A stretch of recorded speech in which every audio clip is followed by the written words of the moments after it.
Je n'aurais jamais imaginé qu'un simple appel pourrait bouleverser ma vie, mais c'est exactement ce qui s'est passé. C'était une fraîche après-midi d'automne à Chicago quand j'ai vu mon téléphone s'allumer avec un numéro inconnu. J'ai failli ignorer l'appel, mais quelque chose m'a dit que je devais répondre. Quand je l'ai fait, la voix à l'autre bout du fil était inoubliable, même après tant d'années. « Samantha, c'est Isabella », dit-elle, avec un ton chargé d'une étrange combinaison de formalités et de quelque chose que je n'arrivais pas à identifier. « Isabella », ai-je répondu, essayant de garder une voix ferme. « Que se passe-t-il » Isabella, ma sœur distante, m'avait appelé pour m'annoncer que notre grand-mère était décédée. La nouvelle en elle-même était choquante, mais à la façon dont elle parlait, il était clair qu'elle avait une arrière-pensée. « Je voulais juste te prévenir, » dit-elle, avec une pointe de sarcasme dans la voix. « Je suis sûre que tu es très occupée avec ta petite vie modeste. » Je pouvais presque l'entendre sourire au téléphone. Ces mots me blessaient, mais j'essayais de ne rien laisser paraître. « Merci de m'avoir averti. Je vais m'organiser pour venir. » Ce n'étaient pas seulement ces mots qui me blessaient, mais aussi les souvenirs qu'ils faisaient remonter. Quand nous étions enfants, Isabella avait toujours été l'enfant doré. Elle avait la faveur de notre père et un certain charme qui semblait lui faire réussir tout ce qu'elle entreprenait. Quant à moi, j'avais l'habitude d'être reléguée dans l'ombre, même si je faisais tout pour bien faire. Mes efforts semblaient toujours être ignorés. Isabella et moi ne nous étions pas parlé depuis des années. Après qu'elle m'eut volé David, j'avais coupé les ponts avec elle, par extension, avec le reste de ma famille. Ce n'était pas seulement à cause de la trahison, mais aussi à cause de la manière dont cela soulignait le traitement inégal que j'avais toujours ressenti. David Parker avait été mon fiancé, l'amour de ma vie, et nous avions planifié un avenir ensemble. Jusqu'à ce qu'Isabella, avec son charme manipulateur, ne s'immisce dans nos vies. David m'a quitté pour elle, et j'en suis restée dévastée. Ce n'était pas seulement une rupture de relation, c'était une trahison qui m'a laissé des cicatrices. Notre famille avait toujours été fragmentée. Notre père, sévère et inflexible, favorisait Isabella à cause de leur ressemblance. Ma mère, bien que tendre, ne s'impliquait pas. Elle essayait de me montrer du soutien, mais il était évident qu'Isabella avait toujours été l'enfant préféré. J'ai choisi un chemin différent après la rupture. J'ai quitté mon travail d'administratrice scolaire pour me consacrer à élever ma fille, Lily. John, mon mari, était un cadre dans la technologie qui me soutenait et m'aimait pour ce que j'étais. Nous avions une maison confortable en banlieue et une vie qui, bien que modeste, était remplie d'amour. Lily, notre fille de 6 ans, était la lumière de nos vies. Elle avait une passion pour le dessin et avait même une chaîne populaire sur YouTube, où elle partageait ses créations artistiques avec le monde. Malgré le succès de ma vie personnelle, l'appel d'Isabella a ravivé une vague d'émotions anciennes. L'idée de retourner dans la maison familiale pour les funérailles me remplissait d'appréhension. Je n'y étais pas allée depuis des années, et les souvenirs étaient doux amers. Notre grand-mère avait toujours été un phare de gentillesse dans notre famille. Elle était la seule personne qui me soutenait inconditionnellement. Sa mort marquait la fin d'une époque, et maintenant, avec l'appel d'Isabella, j'avais l'impression d'être entraînée de nouveau dans un monde que j'avais essayé de laisser derrière moi. J'ai passé les jours suivants à me préparer pour le voyage. L'idée de revoir Isabella me remplissait d'un mélange de peur et d'anticipation. Il ne s'agissait pas seulement des funérailles, mais aussi de faire face aux dynamiques familiales qui avaient façonné une grande partie de ma vie. Je ne pouvais pas me défaire de la sensation qu'il y avait plus dans l'appel d'Isabella que l'annonce de la mort de notre grand-mère. Le jour des funérailles, je me suis retrouvée devant l'ancienne maison familiale. La maison était exactement comme dans mon souvenir, inchangée, mais d'une certaine manière différente. C'était comme si les murs gardaient les échos de notre enfance, les échos des rires et des disputes, des rêves et des déceptions. À l'intérieur, l'atmosphère était chargée de deuil et de nostalgie. J'ai vu des visages familiers, certains pleins de tristesse, d'autres marqués par des intentions cachées. Alors que je me déplaçais parmi la foule, j'ai aperçu Isabella. Ses yeux parcouraient la salle avec une indifférence maîtrisée. Elle était entourée de personnes qui semblaient suspendues à chacune de ses paroles, son charme étant aussi puissant qu'il l'avait toujours été. Je l'observais avec une sensation d'inquiétude. Malgré les années et la distance, il semblait que nous étions toujours coincés dans la même vieille lutte. La présence d'Isabella était un rappel criant des dynamiques familiales qui avaient toujours fait partie de ma vie. Au milieu de la cérémonie, alors que les éloges funèbres étaient prononcés, Isabella a réussi à me coincer. « Samantha », dit-elle avec un sourire qui n'atteignait pas ses yeux, « ça fait longtemps. » Je forçai un sourire et répondis, « Oui, ça fait longtemps. »« Comment vas-tu ?»« Oh, tu sais, » répondit-elle, sa voix dégoulinant de fausse douceur, « la vie a été intéressante. » Je pouvais sentir le sous-texte dans ses paroles, la même vieille rivalité qui n'avait jamais vraiment disparu. En la regardant, j'ai compris que cette réunion n'était pas seulement pour pleurer notre grand-mère. Il s'agissait aussi de confronter le passé, les trahisons et les choix qui avaient façonné nos vies. Je ne savais pas encore que cette rencontre préparerait le terrain pour des révélations qui remettraient en question tout ce que je croyais savoir sur ma sœur et notre famille. Les jours précédant les funérailles étaient remplis de tensions et de sentiments non résolus. J'essayais de me concentrer sur ma propre famille John, Lily et notre routine quotidienne, mais il était impossible d'ignorer la réunion imminente avec Isabella et la famille dont je m'étais éloignée. Les échos familiers, bien que douloureux, du passé étaient très réels. Le jour des funérailles, l'air était lourd de tristesse et d'émotions non résolues. La maison familiale était pleine de parents et de connaissances, tous venus rendre hommage. La maison, avec son charme fané, semblait nous observer comme un vieil ami gardant des secrets. Les murs semblaient chargés du poids des disputes passées, des rires et des vérités cachées. Quand je suis entrée dans le salon, j'ai senti les yeux d'Isabella posés sur moi. Sa présence était aussi imposante qu'elle l'avait toujours été, son extérieur poli masquant la rivalité profonde qui avait toujours existé entre nous. Il ne fallut pas longtemps avant qu'elle ne s'approche de moi à nouveau, son sourire maintenant plus sincère, mais toujours teinté d'une pointe d'amertume. « Je voulais me remettre à jour, » dit Isabella, avec une curiosité feinte dans la voix. « Ça fait un moment que nous n'avons pas eu l'occasion de discuter. » Je forçai un sourire, essayant de maîtriser mes émotions. « Oui, ça fait un moment.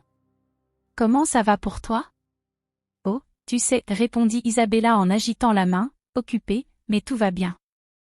Je suis sûre que tu as entendu parler de la famille, comment les choses se passent pour moi. » J'acquiesçai, bien que je ne sois pas vraiment certaine de ce à quoi elle faisait allusion.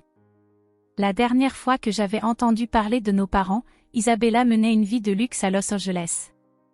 Les histoires que j'avais entendues brossaient un tableau de réussite et de perfection, mais je savais que je ne devais pas les prendre au pied de la lettre. Pendant la veillée funèbre, Isabella s'efforçait d'étaler son prétendu succès. Elle parlait de sa vie à Los Angeles, de son style de vie luxueux et de ses réalisations. C'était comme si elle essayait de briller plus que tout le monde, de prouver que sa vie était meilleure que la mienne. Je l'observais avec un mélange de curiosité et d'irritation. Je savais que derrière sa façade confiante, il y avait un enchevêtrement de mensonges et de manipulations. Il était difficile d'ignorer ces mentions de David Parker, mon ex-fiancé et maintenant son ex-mari. Ces allusions désinvoltes à lui, ces tentatives de montrer qu'elle n'avait pas été affectée par leur mariage raté, étaient comme du sel sur une vieille plaie. David avait autrefois été le centre de mon univers. Nous avions planifié un avenir ensemble, jusqu'à ce qu'Isabella, avec son charme et sa ruse, me l'enlève. La trahison m'avait laissé le cœur brisé et désillusionné. Voir Isabella étaler sa vie de manière si désinvolte était un rappel douloureux de la souffrance que j'essayais encore de surmonter. J'ai décidé de confronter Isabella à propos du passé, espérant trouver une forme de conclusion. Quand la foule a commencé à s'éclaircir, je l'ai tirée dans un coin tranquille de la maison. « Isabella, pouvons-nous parler ?» demandai-je, en essayant de garder un ton calme. Elle me regarda, plissant légèrement les yeux. « Bien sûr, de quoi veux-tu parler ? » Je dois comprendre pourquoi, dis-je, luttant pour garder ma voix ferme. Pourquoi tu as dû me prendre David ? Qu'est-ce qui t'a fait croire que tu pouvais simplement me l'enlever ? L'expression d'Isabella passa d'une joie feinte à quelque chose de plus froid, plus calculé. Samantha, il ne s'agit pas de te prendre quoi que ce soit. David et moi avions notre propre connexion, tu ne la voyais simplement pas. Tu l'as manipulée, rétorquai-je, ma voix s'élevant sous l'effet de l'émotion. Tu savais à quel point je l'aimais. Elle haussa les épaules, nonchalante. David a fait ses propres choix. Tu dois avancer, Samantha. La vie n'attend personne. Son attitude désinvolte était exaspérante. Tu n'as jamais compris, n'est-ce pas? Il ne s'agissait pas seulement de David, mais de la manière dont tu semblais toujours tout obtenir, pendant que je devais me battre. Le visage d'Isabella se durcit. Ne me blâme pas pour tes échecs. Nous avons tous nos combats. Peut-être que si tu avais été plus affirmé, les choses auraient été différentes. Ces mots furent comme un coup de poignard dans l'obscurité, touchant toutes les vieilles blessures qui n'avaient jamais complètement cicatrisé. Je voulais répliquer, mais je pris une profonde inspiration, essayant de garder mon calme. Il ne s'agit pas seulement de David. C'est à propos de notre famille, de la manière dont les choses ont toujours été défavorables pour moi. Avant qu'Isabella ne puisse répondre, nous avons été interrompus par l'arrivée de quelques parents éloignés. Je n'eus pas d'autre choix que de m'éloigner, laissant notre confrontation sans résolution. Le reste de la soirée fut un flou de visages et de condoléances, mais mon esprit était occupé par des pensées du passé et des problèmes non résolus entre Isabella et moi. Le lendemain, lorsque les funérailles prirent fin, je ressentis à la fois du soulagement et de l'appréhension. Les dynamiques familiales restaient aussi compliquées qu'avant, et je savais qu'il y avait encore des choses à découvrir. La vie parfaite d'Isabella commençait à se fissurer, et j'étais déterminée à découvrir la vérité. Je quittais les funérailles le cœur lourd, mais avec un nouveau sens du but. Il y avait plus dans cette histoire, et j'étais prête à l'affronter de front. Cette confrontation avait préparé le terrain pour des révélations plus profondes, et j'étais résolue à dévoiler toute l'étendue des mensonges et tromperies qui avaient façonné nos vies. Les jours qui suivirent les funérailles furent empreints d'un calme inquiétant. Je ne cessais de rejouer la confrontation avec Isabella dans ma tête, cherchant de la clarté dans ce chaos. Il était évident que les problèmes sous-jacents de la famille étaient loin d'être résolus. Les excuses de ma mère, bien que bienvenues, ne faisaient que peu pour guérir la fracture qui existait depuis des années. John et Lily furent mon pilier durant cette période tumultueuse. Ils remarquaient mon angoisse, mais choisissaient de m'apporter du réconfort plutôt que de s'immiscer dans mes problèmes. Lily, avec sa curiosité innocente, continuait à se consacrer à sa chaîne YouTube, partageant ses dessins avec le monde. Sa joie était un point lumineux au milieu de cette obscurité. Il ne fallut pas longtemps avant que le prochain chapitre de cette saga ne se déroule. Isabella, toujours reine du drame, se rendit sur les réseaux sociaux pour me railler subtilement. Ses publications, déguisées en sarcasme, la présentaient comme l'image du succès, tout en insinuant que ma vie était monotone et insignifiante. Il était frustrant de l'avoir essayé de rabaisser mon bonheur de manière aussi publique. C'est alors que la chaîne YouTube de Lily devint une arme dans cette bataille. Un soir, après un post particulièrement cruel d'Isabella, Lily et moi décidâmes qu'il était temps d'utiliser sa plateforme pour plus que de simples expositions de ses dessins. Je l'ai aidé à créer une vidéo qui démasquait les mensonges d'Isabella, en mettant l'accent sur les aspects positifs de notre vie et en abordant subtilement les faussetés qu'Isabella propageait. La vidéo, bien que semblant innocente au premier abord, contenait suffisamment de références pour indiquer clairement que nous étions conscientes des tentatives d'Isabella de nous nuire.